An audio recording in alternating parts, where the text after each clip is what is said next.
అనుకోవడానికి ఏముంది, మన ఇండియాలో ఏదైనా చనిపోయిన తర్వాత మాట్లాడుకుంటాము, బతుకున్నప్పుడు మనం చేసేది ఏం లే. ఇండియా కాబట్టి గట్టిగా చేస్తే ఒక 3 సంవత్సరాలు జైల్లో ఉంటాడు, తర్వాత బెయిల్ మీద బయటకు వస్తాడు, జరిగేది ఇంతే కదా. అంటే ప్రభుత్వం పట్టించుకోవట్లేదు అని చెప్పేసి అది కొంతమంది అంటున్నారు. కరెక్టే కదా, ఇప్పుడు కాదు కదా, మన ఇండియాలో ఎప్పుడైనా మన భారతదేశం ఎంత గొప్పదో అందరికీ తెలుసు, కానీ మన ప్రభుత్వం ఎంత చెడ్డదో కూడా అందరికీ తెలుసు. చేసేది ఏముంది, ఓ మస్తు రీల్స్ పెడతారు, లైక్స్ కొడతారు, ఒక 1 మంత్ తర్వాత తను ఎవరో మనం ఎవరో అన్నీ మర్చిపోయి మన పనులు మనం చూసుకుంటాం. అంటే ఇప్పుడు కొంతమంది ఏమన్నారంటే తనని బయటకు తీసుకొచ్చి పబ్లిక్లో వదిలేస్తే వాళ్ళే యాక్షన్ తీసుకుంటారు, ప్రభుత్వానికి ఏం చేత కాదు అని చెప్పేసి కొంతమంది అంటున్నారు. అది చెయ్యం కదా, అది చేయలేం కదా మనము. అది మేము అదే వాళ్ళ అన్నయ్య వాళ్ళు అప్పుడే అన్నారు కదా, బయట వదలని మేము చూసుకుంటామంటే లేదు, మేము చూసుకుంటాం, మేము ఉన్నాం కదా అని పోలీసులు అంటున్నారు. ఏం చేస్తారు, ఏమన్నా ఆడపిల్ల మాట్లాడితే కింద కామెంట్స్ వచ్చిందండి పతివర్త, వచ్చిందండి వయ్యారి, ఈ కామెంట్ లేదు మన ఇండియాలో. ఇది పెట్టడానికి మాత్రం ముందు ఉంటారు, ఐడీలు పెట్టుకొని ఇది మాట్లాడుతుంది, అది మాట్లాడుతుంది, ఇది చేస్తుంది, దీనికి ఇది అవసరమా, అది అవసరమా.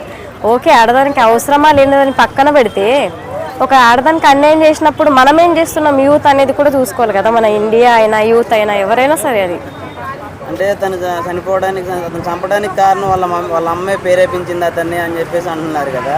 అంటే వాళ్ళ అమ్మ కూడా ఒక ఆడదే కదా, అలా కరెక్ట్ అని అంటారు. అది డబ్బు కావాలి కదా, ఆడదైనా బతకడానికి డబ్బు కావాలి కదా.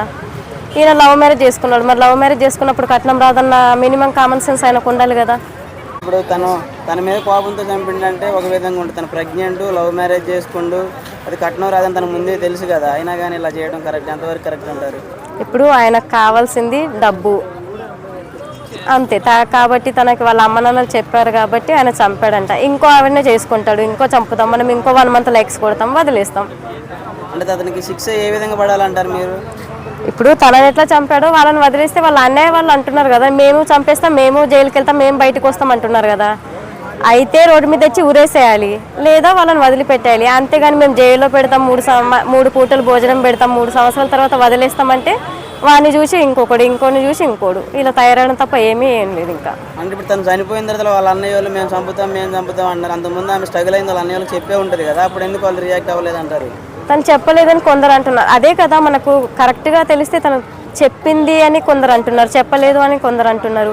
మరి సరే, చెప్పిందా చెప్పలేదు పక్కకు పెడితే, తను చెప్పిందని తను ఒప్పుకున్నాడు, నేనే చంపినాను ఒప్పుకుంటున్నాడు కదా, మరి ఎందుకు ఏం చేయలేకపోతుంది ప్రభుత్వం? అంత డేరింగ్గా నేను చంపినా అన్నప్పుడు, ఆయన ఏం చేయనప్పుడు అది చూసి వేరే వాడు కూడా చంపుతాడు కదా. అంటే వాళ్ళిద్దరు వైఫ్ అండ్ హస్బెండ్ మధ్య గొడవలు అయ్యేది కనీసం వాళ్ళ ఇంట్లో నా అమ్మాయి వాళ్ళ అమ్మకాన్ని తెలుస్తుంది కదా, ఎందుకంటే అతను ఉంది కూడా వాళ్ళ ఇంట్లోనే కదా. అదే వాళ్ళు అంటున్నారు కదా, గొడవ వినిపించింది, మేము వెళ్ళాము, కానీ తర్వాత ఇలా వేరే విధంగా ఆయన చెప్పాడు, మేము వెళ్ళిపోయామని వాళ్ళ అమ్మ వాళ్ళు అంటున్నారు. అక్కడ జరిగింది మనకు తెలీదు. సరే, ఒకవేళ తను తప్పు చేసినా ఆయన తప్పు చేసినా, ఇప్పుడు నేను చంపిండు అని ఆయన అంత గట్టిగా ఒప్పుకున్నప్పుడు అంత గట్టిగా శిక్ష ఎందుకు వేయలేకపోతుంది ప్రభుత్వం? చివరికి ఇప్పుడు ఒక సాటి ఆడపిల్లగా మీరు సమాజానికి ఏం చెప్పాలనుకున్నారు మేడం ఈ వైష్ణవి ఇన్సిడెంట్ తర్వాత? ఏం లేదు, మనల్ని చంపితే మనము వాళ్ళని చంపాలి. అంటే జాగ్రత్తల పరంగా కానీ సోషల్ మీడియాకి దూరంగా ఉండటం అట్లా.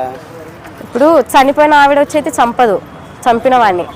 బ్రతుకున్న వాళ్ళు చంపాలి అంటే ఏదైనా మన గవర్నమెంట్ వల్ల అవుతుంది. ఇప్పుడు బ్రెజిల్, ఇటలీ ఏదో అటు సైడ్ వెళ్తే చంపితే రోడ్డుకి తెచ్చి రేప్ చేస్తే తల నరికేయడం సంథింగ్ ఇలాంటివి వింటూ ఉంటాం. కానీ మన ఇండియాలో ఏముంటుంది, 3 సంవత్సరాలు వేస్తాడు వాడు, గట్టిగా ఒక 5 లక్షలు 10 లక్షలు ఇచ్చి బెయిల్ మీద బయటకు వస్తాడు, వాడు ఇంకో ఆమెని పెళ్లి చేసుకుంటాడు, ఇంకా రిపీట్ చేస్తూనే ఉంటాడు, వాడిని చూసి ఇంకోటి రిపీట్ చేస్తూ ఉంటాడు. ఇదే కదా.